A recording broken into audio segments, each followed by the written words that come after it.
दोस्तों, इस तस्वीर के बारे में आप लोगों को जो अपडेट देने वाला हूं, इसको आप लोगों को ध्यान से सुनना चाहिए, वरना आप लोगों को 2000 प्लस 500 रियाल यानी कि 2500 रियाल तक फाइन आ सकता है। अस्सलाम वालेकुम दोस्तों, मैं हूं असलम आलम और आप देख रहे हैं गल्फ एक्सपर्ट। दोस्तों, इस वीडियो में कतर के बारे में कुछ लेटेस्ट अपडेट आप लोगों के साथ में शेयर करने वाला हूं, तो वीडियो के साथ में आखिर तक बने रहें। इस वीडियो को आगे जरूर शेयर करें। यहाँ पर मैं आप लोगों से रिक्वेस्ट करना चाहूँगा कि चैनल को जरूर सब्सक्राइब करें, ताकि आप लोगों को रोजाना इसी तक इन्फॉर्मेटिव वीडियो कतर के बारे में मिलती रहे। तो चलिए आज की वीडियो हम कंटिन्यू करते हैं। दोस्तों, आज का जो पहला अपडेट है वो है कतर चैरिटी की तरफ से। यहाँ पर आप लोगों को रेफरेंस नजर आ रहा होगा, यहाँ पर आप लोग जो है पिक्चर में देख सकते हैं। इसके बारे में कहा जा रहा है कि कतर चैरिटी वाले नेपाल में एक स्कूल में एक नई बिल्डिंग को बनवा रहे हैं।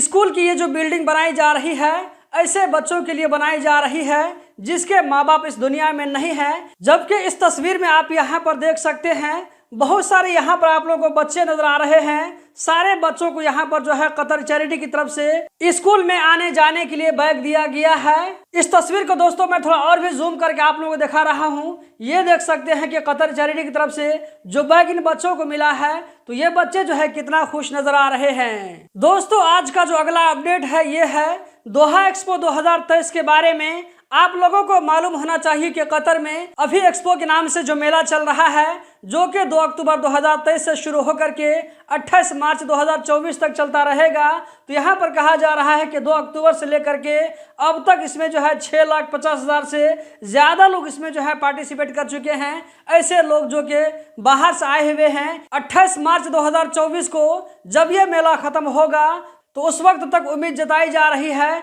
कि 30 लाख से ज्यादा लोग इसमें पार्टिसिपेट करेंगे। अगला जो अपडेट है दोस्तों, आप यहाँ पर देख सकते हैं, ये है मिनिस्ट्री ऑफ पब्लिक हेल्थ की जानिब से।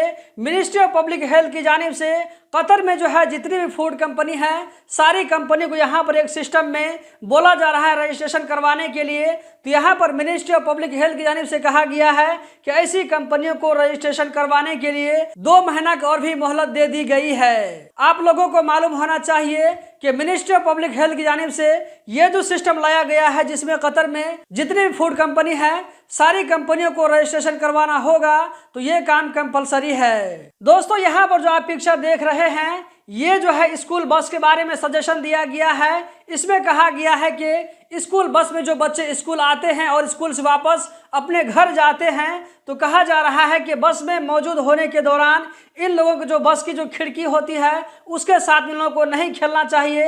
इसी तरह बस में जो इमरजेंसी एग्जिट का रास्ता होता है, तो उसका जो हैंडल बना होता है, तो यहाँ पर कहा जा रहा है कि उस हैंडल के साथ में भी खिलवाड़ नहीं करना, उसके साथ में नहीं खेलना है। इसी तरह यहाँ पर कहा जा रहा है कि बस जब अच्छे तरीके से रुक जाए, पूरी तरह से रुक जाए, उसके बाद ही में बच्चों को बस से उतरना चाहिए, ताकि उन लोगों की पूरी सेफ्टी हो सके। दोस्तों, इस तस्वीर के बारे में आप लोगों को जो अपडेट देने वाला हूं, इसको आप लोगों को ध्यान से सुनना चाहिए, वरना आप लोगों को 2000 प्लस 500 रियाल यानी कि 2500 रियाल तक फाइन आ सकता है। इसकी डिटेल कुछ इस तरह है। इसके बारे में कहा जा रहा है कि कतर में इधर उधर सड़कों पर, गलियों में, चौक चौराहों पर जो वैसे ही गाड़ी खड़ी कर देते हैं और गाड़ी खड़ी करके उसको छोड़ देते हैं, तो यहाँ पर बल्दिया की तरफ से रूल को जो यहाँ पर टाइट किया जा रहा है। तो यहाँ पर कहा जा रहा है कि कोई आदमी अगर इस तरह अपनी जो है गाड़ी को लावारिस कहीं पर छोड़ देता है, उसको खड़ी करके रख देता है, तो इसके ऊपर में जो है 2000 रियाल का फाइन आएगा। जबकि इस गाड़ी को उठा करके बल्दिया वाले जो लेकर के जाएंगे, तो जो है इसका ट्रांसपोर्टेशन चार्ज 500 रियाल अलग से देना होगा। मतलब कि अगर आप गाड़ी को कहीं पर छोड़ देते हैं, तो आपको एक साथ जो है 2500 रियाल फाइन देना होगा। तो 2500 रियाल जो है छोटी गाड़ियों के लिए है। इसी तरह से बड़ी गाड़ियों के लिए 800 रियाल, यहाँ तक कि जितनी बड़ी गाड़ी होगी उसी हिसाब से 2000 रियाल तक भी आप लोगों को फाइन देना होगा गाड़ी के उठाने का। दोस्तों, इस वीडियो को ज़्यादा से ज़्यादा आगे शेयर करें, ताकि ऐसे भाइयों तक जो है ये जानकारी पहुंच सके और वो लोग जो है फाइन का बड़ा अमाउंट देने से बच सके। दोस्तों, आज का अगला अपडेट यहाँ पर मिनिस्ट्री ऑफ लेबर की तरफ से है। मिनिस्ट्री ऑफ लेबर की तरफ से कहा गया है कि अक्टूबर के महीने में टोटल 5003 न्यू वीज़ा एप्लीकेशन जो है कंपनी की तरफ से सबमिट किया गया है। तो दोस्तों, इससे पता चल रहा है कि कतर में अभी भी जो है न्यू वीज़ा इशू हो रहा है। अगर आप में से किसी को डाउट हो कि कतर में जो है वर्क वीज़ा मिल रहा है या नहीं मिल रहा है। तो यहाँ पर आप लोगों को क्लियर हो जाना चाहिए कि जब न्यू वीज़ा एप्लीकेशन सबमिट हो रहे हैं तो लेबर मिनिस्ट्री की तरफ से न्यू जो है वीज़ा भी मिलता होगा। इसी तरह यहाँ पर कहा जा रहा है कि अक्टूबर के महीने में 3,952 जो एप्लीकेशन जो कि प्रोफेशन चेंज करने का एप्लीकेशन थे तो लेबर मिनिस्ट्री को सबमिट किए गए। इसी तरह यहाँ पर कहा जा रहा है कि अक्टूबर के महीने में 3,654 एप्लीकेशन जो कि कंपनी वर्करों की तरफ से अपनी जो है कंपनियों के खिलाफ में कंप्लेन दर्ज किया गया।